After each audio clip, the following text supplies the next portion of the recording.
Good afternoon, everyone. Good afternoon, sir. Okay, let us start. Today we shall learn a new chapter, chapter 4, agriculture. Now I shall share my screen.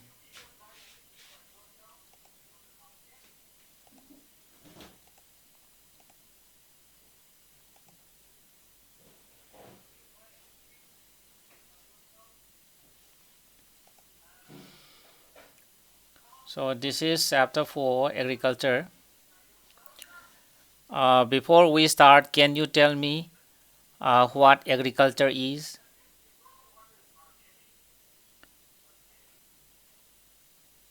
Tell me the simplest definition or meaning of agriculture.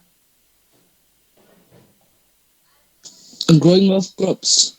Yes, good. Growing of crops as well as raising of animals. Very good. And so in other disciplines also, in the other subjects also, we learned that India is an agriculturally important country. Two-thirds of its population is engaged in agricultural activities.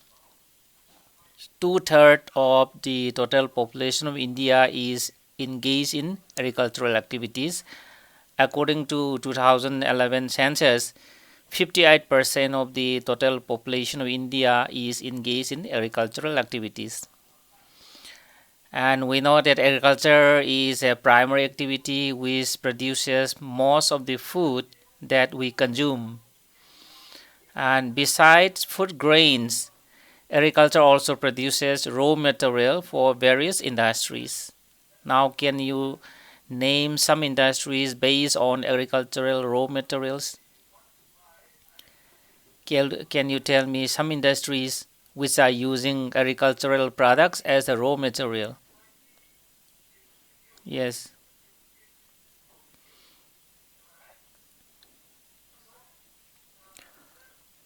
Anybody?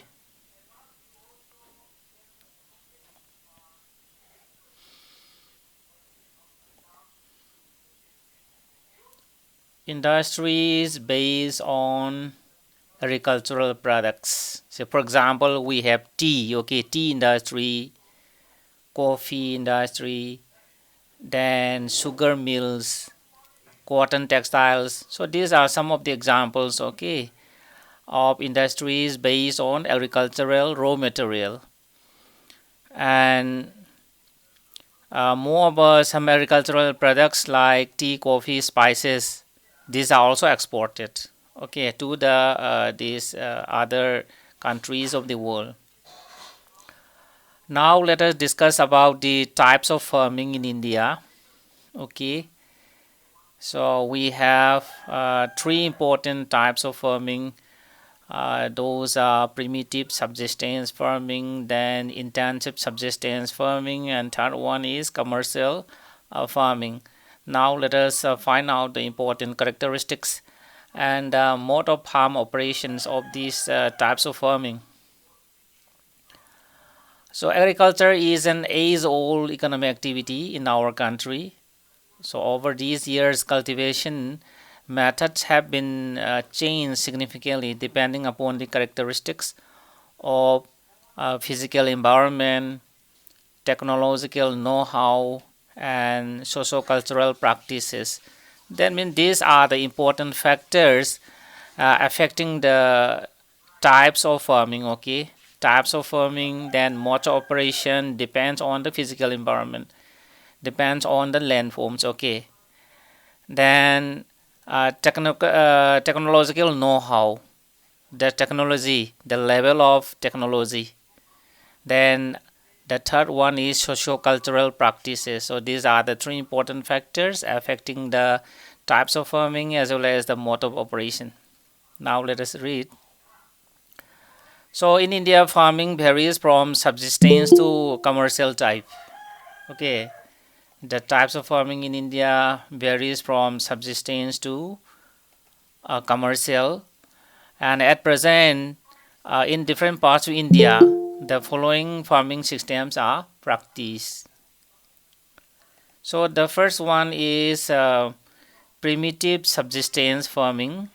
So this is the first important type of farming. Here we find the term subsistence. Okay, can you tell me the meaning of subsistence, or can you tell me this what subsistence farming is?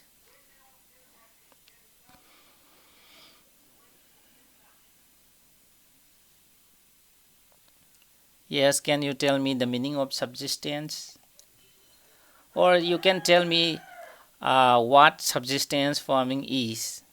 Anybody there who can tell me?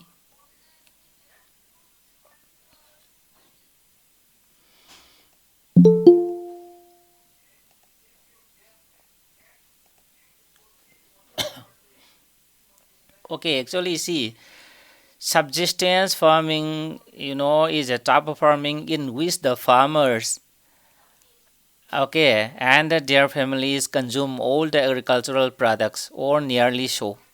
Okay, there is little surplus in case of subsistence farming. So it is a type of farming in which the farmer and his family consume all the agricultural products, okay, or nearly so. So now let us find out the characteristics of primitive subsistence farming. So this type of farming is still practiced in few pockets of India, in few parts of India, mainly in the hilly tracts. Okay, it is also known as slash and burn agriculture. So primitive subsistence agriculture is practiced on small patches of land. The size of land is small, with the help of primitive tools like hoe, dowel, and digging sticks. That means that the type of tools and implement used is primitive. Okay, not sophisticated. Hence, we are using the term primitive. And family or community level is there. So these are the important features or the characteristics of primitive subsistence farming. Number one, small patches of land. The size of the land is small. Then the farmer use primitive tools like hoe, dowel, digging sticks. And the third point is there is the family members, okay, are working in the field or community level is there. The whole village is working together. So this type of farming depends upon the monsoon rainfall, then natural fertility of the soil, and suitability of the other environmental conditions to grow crops. That means in this type of farming mainly depends on the nature. Okay, so rarely irrigation is there, means they depend mainly on the monsoonal rainfall.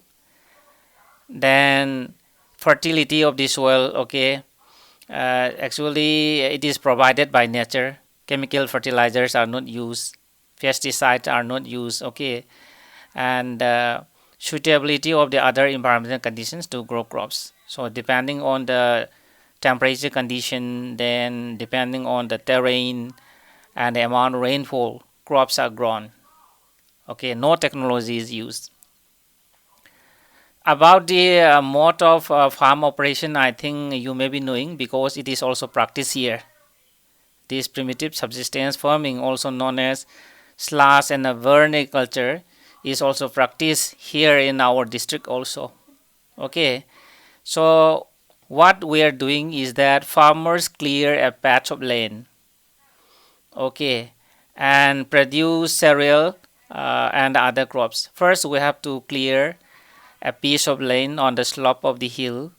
Then we let it dry for 1 or 2 months, and in the month of February, so we burn those clearings, okay, and after that we dig the soil using our primitive tools, small tools and implements, and after that we are growing our cereals, our crops, okay, to sustain our family.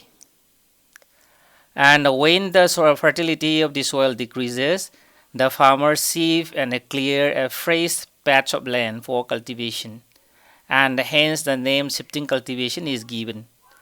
Very simple. Okay, just see here what to do. First of all, here we clear a patch of land, and here we have to clear all the trees and the grasses. Here we have to cut it, and we have to burn it. After that, we grow crops here, and after cultivating this piece of land for about 1 2 years or 3 years, then fertility declines.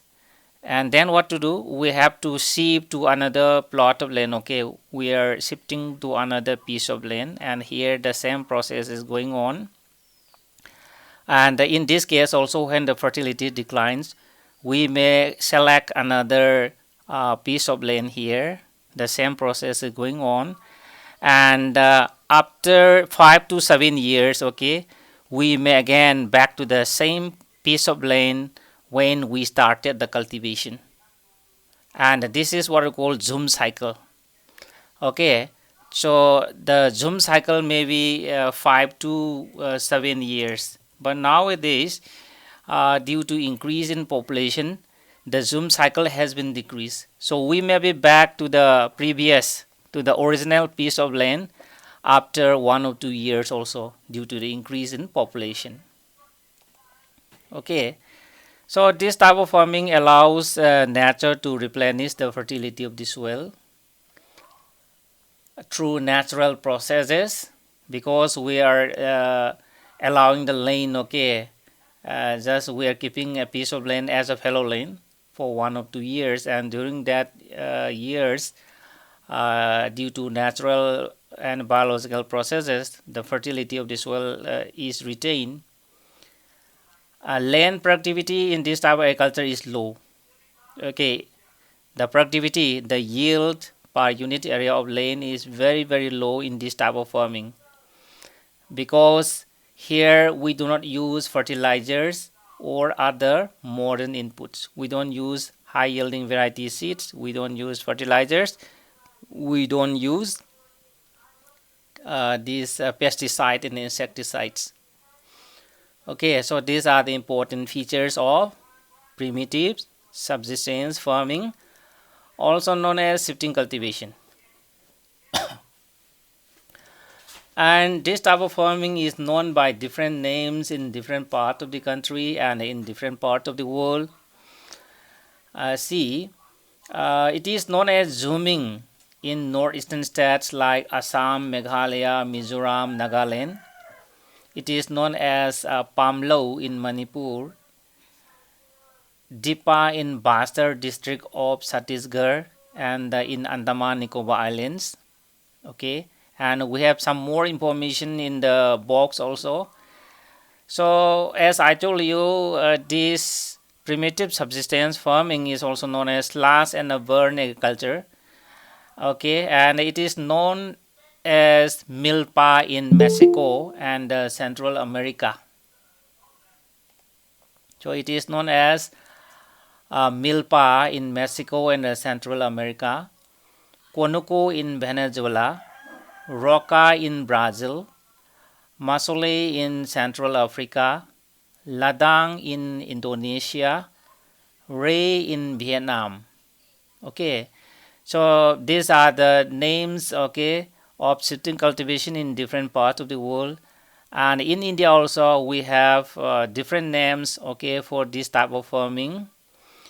So it is called Bewar or Dahiya in Madhya Pradesh, Podu or Penda in Andhra Pradesh, Pamadabi or Koman or Bringa in Orissa, Kumari in Western Ghats, Bhalre or Waltre in southeastern Rajasthan, Khil in Himalayan belt, Kurwa in Jharkhand, and Zooming in northeastern region. So these are the different names given to different regions of India. Okay, and here this figure number 4.1 shows the clearing of land for shifting cultivation, and you may be seeing smokes also. And we have some bigger photographs here. Just see here. This photograph shows clearing of forest, clearing of lane, okay, by cutting and the burning method. After that, what to do? After that, so here crops like cereals, okay, here paddy. I think you may be seeing paddy here. Paddy and the other crops are grown. Paddy, maize, and the other crops, beans and the others are grown, okay, on this plot of land. Uh, are you clear, boys and girls? Do you have questions?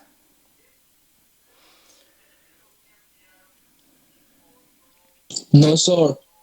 Okay, here, here we have a case study of Rinza. Okay, with our family in a small village at the outskirts of Difu in Assam.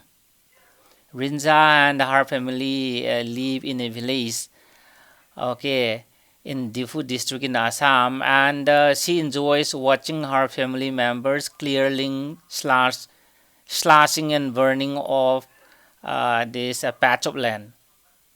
So, what is the type of farming Rinza's family is engaged in? Yes, what is the type of farming Rinza's family is engaged in? Yes.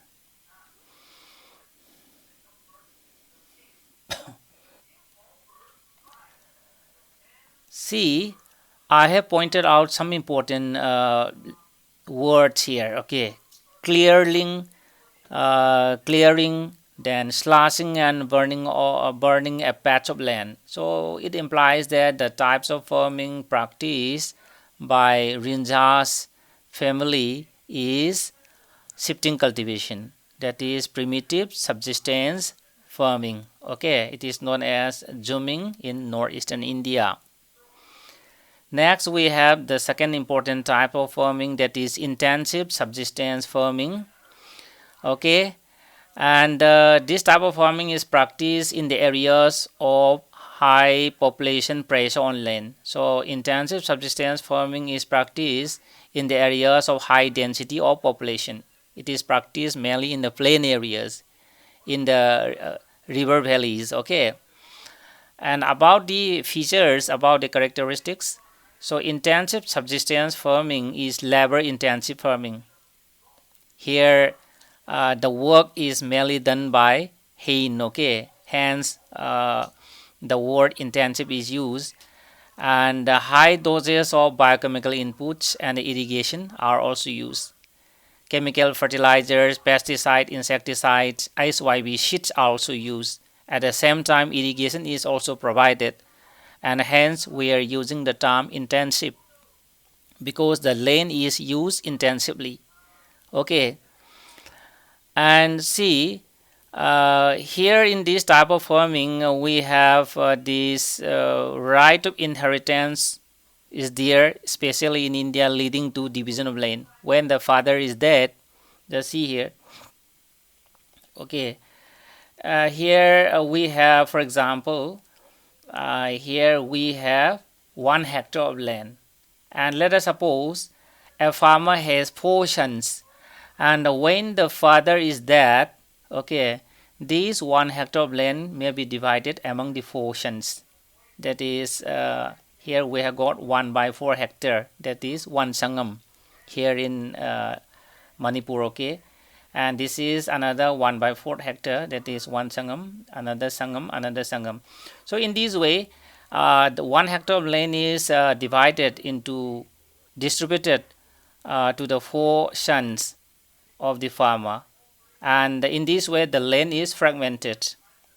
And because of this division of land, because of this fragmentation of land, the size of the land holding is small, and when the size of the land is small, then it is uneconomical. Okay, however the farmer continues to take maximum output from the limited land.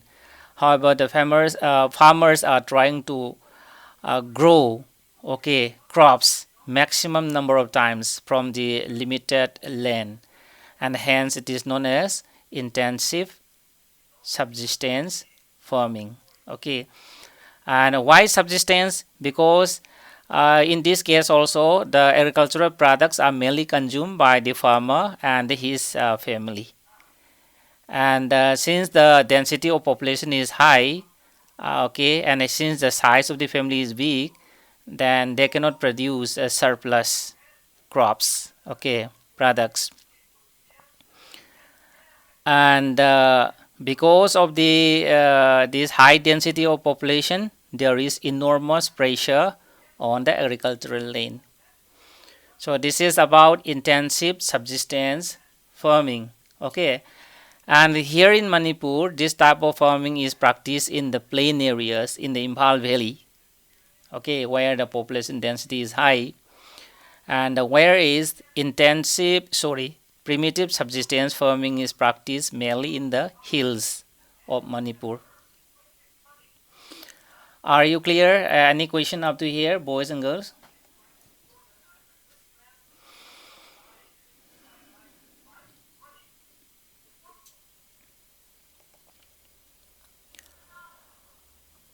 Nobody is responding. Okay, if you don't have questions, now let us discuss the third type of farming, commercial farming. Can you tell me what do you mean by the word commercial? Meaning of commercial, can you tell me? What is the meaning of commercial, or what is commercial farming?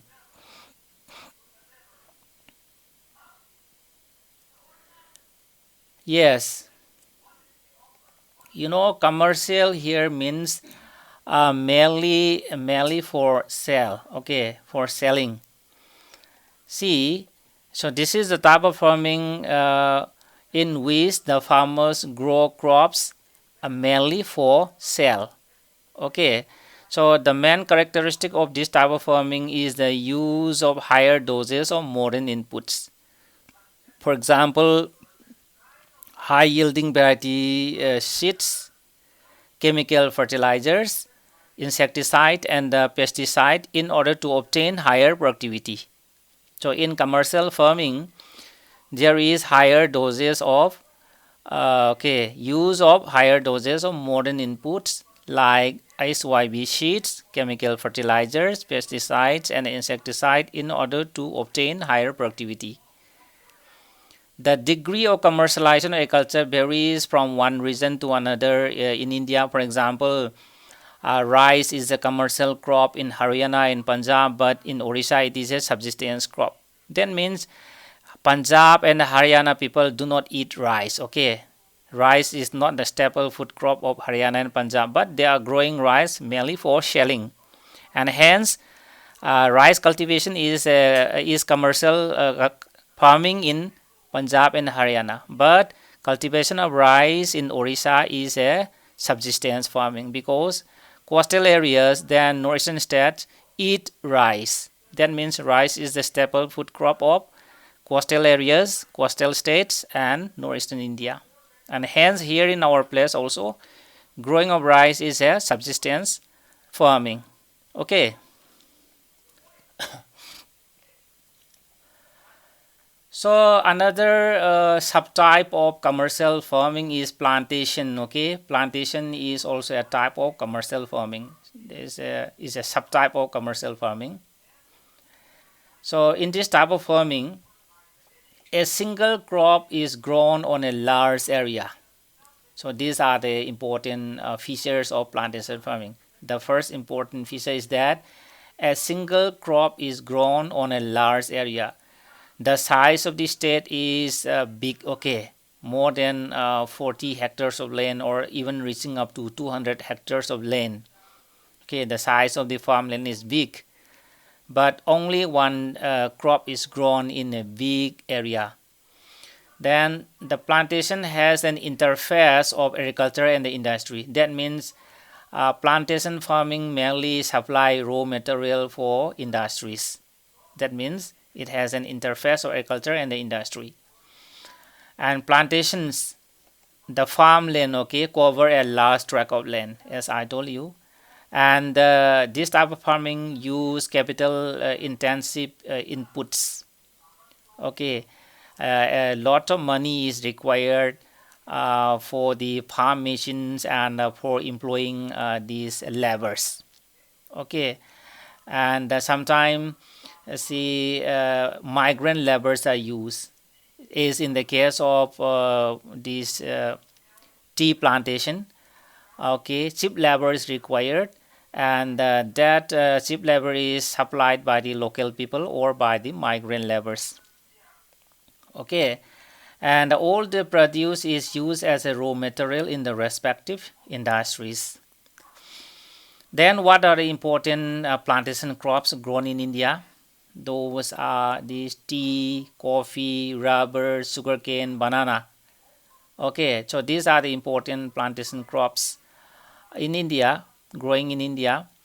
Say tea in Assam and North Bengal, that is in Darjeeling district. Okay, then coffee in Karnataka are some of the important plantation crops grown in these states. Since the production is mainly for market, that is mainly for sale, a well-developed network of transport and communication connecting the plantation areas and the processing industries and the market plays an important role in the development of plantation. So the last but not the least important characteristic or the factor affecting this plantation farming is that a well-developed network of transport and communication is required for transporting the raw materials, that is from the plantation areas to the industries, and for transporting the finished goods to the marketplace. So these are the important characteristics of plantation agriculture. And here we have this a summary is here. Okay, say large stats of plantation, more than 40 hectares of land, then large capital investment. Okay, then managerial and technical support is required. Okay, specialized skills, sometimes these highly specialized people are required for doing research and development work. Then scientific methods of cultivation, single crop specialization, cheap labor, then good system of transportation. So these are the important characteristic features of plantation agriculture.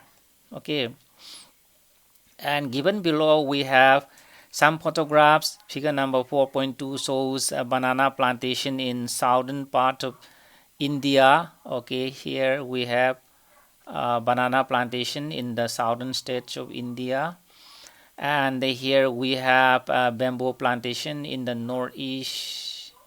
Okay, and here we have some more photographs here. Here this is tea plantation. Okay, tea plantation in Assam, and laborers are picking tea leaves. And here we have this coffee plantation in Karnataka. Okay, in Kurk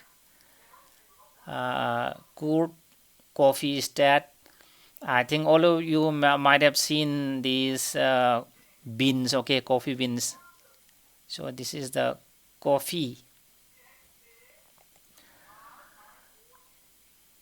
Okay, up to here, any question, boys and girls? Are you clear? Yes, sir. Okay, then now let us discuss about the cropping pattern.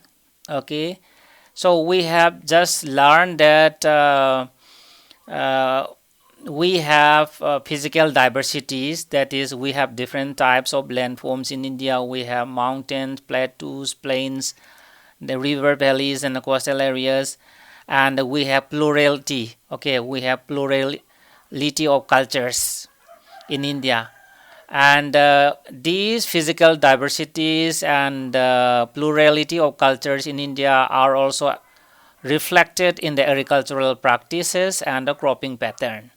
So depending on the landform, depending on the climate, and depending on the culture, we have different agricultural systems and cropping patterns in India. So in our country, various types of food, then fiber crop, vegetables, fruits, spices, condiments. Okay, etc. constitute some important crops grown in the country. And accordingly, India has three cropping seasons. Those are Rabi, Kharif, and Zaid. I think you might have learned in the lower classes also. These are the three cropping seasons in India: Rabi, Kharif, and Zaid. So Rabi crops are sown in winter from October to December and harvested in summer, that is from April to June. Okay, Rabi crops are sown in winter from October to December and harvested in summer from April to June. And some of the important Rabi crops are wheat, barley, peas, gram, and mustard. Actually, these crops are grown in different parts of India, but here in mainly in the northern and the northwestern part of India, such as Punjab, Haryana, Himachal Pradesh, Jammu and Kashmir, Uttarakhand, and Uttar Pradesh, are the important uh, uh, okay, for the production of wheat and other Rabi crops. Punjab, Haryana, Himachal Pradesh, Jammu and Kashmir, actually now it is a union territory, and Uttarakhand, Uttar Pradesh are important producers of wheat and other Rabi crops. So here, why Rabi crops are mainly grown in Punjab, Haryana, Himachal Pradesh, then Jammu Kashmir, Uttarakhand, Uttar Pradesh? Because here in this area, availability of precipitation during the winter months due to western temperate cyclones helps in the success of these crops. Okay, in class 9 we discussed about the western disturbances, okay, western cyclonic disturbances. A weak cyclone originated in the eastern part of the Mediterranean Sea. Okay, and these cyclones are carried towards India by the westerly jet streams. And from these western disturbances, those areas mentioned above, that is Punjab, Haryana, Himachal Pradesh, Western UP, Jammu Kashmir, are receiving winter rainfall, and hence cultivation of Rabi crops are successful in this region of India. Okay, not only this, success of green revolution in Punjab, Haryana, Western Uttar Pradesh, and a part of Rajasthan has also been an important factor in the growth of the above mentioned Rabi crops. Actually, green revolution was introduced in Punjab, Haryana, Western UP, okay, and part of Rajasthan after providing irrigation. And this is also another important factor for the successful growing of Rabi crops in these states of India. Second important cropping season is the Kharif crops.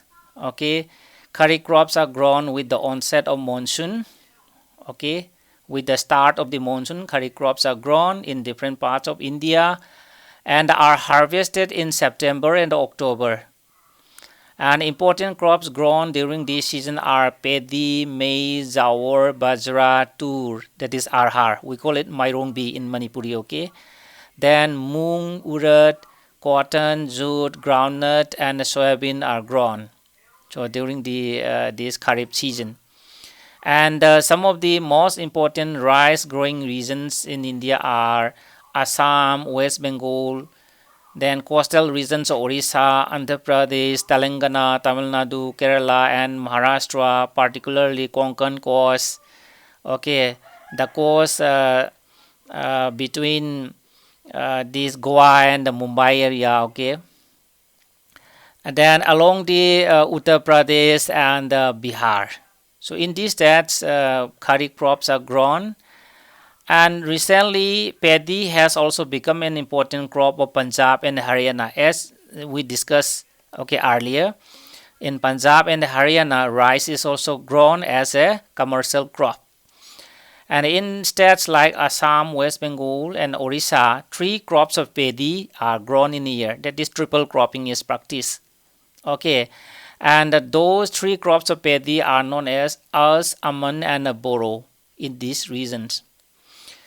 And next we have the third cropping season, that is Zaid. Okay, so in between the Rabi and the Kharif seasons, there is a short season during the summer months known as Zaid. That is March, April, May. Okay, short season during the summer months known as Zaid. This is between the winter and this Kharif.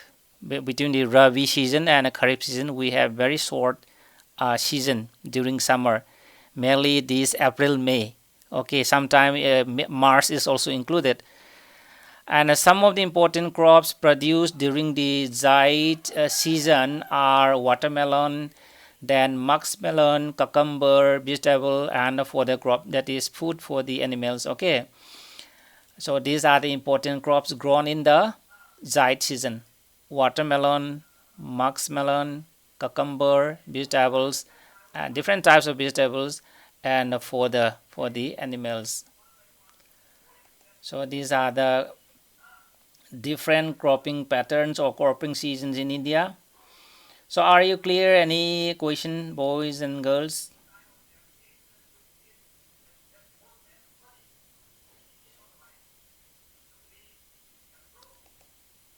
Okay. Okay, then let us stop here for today. Thank you very much for joining my class. Thank you all.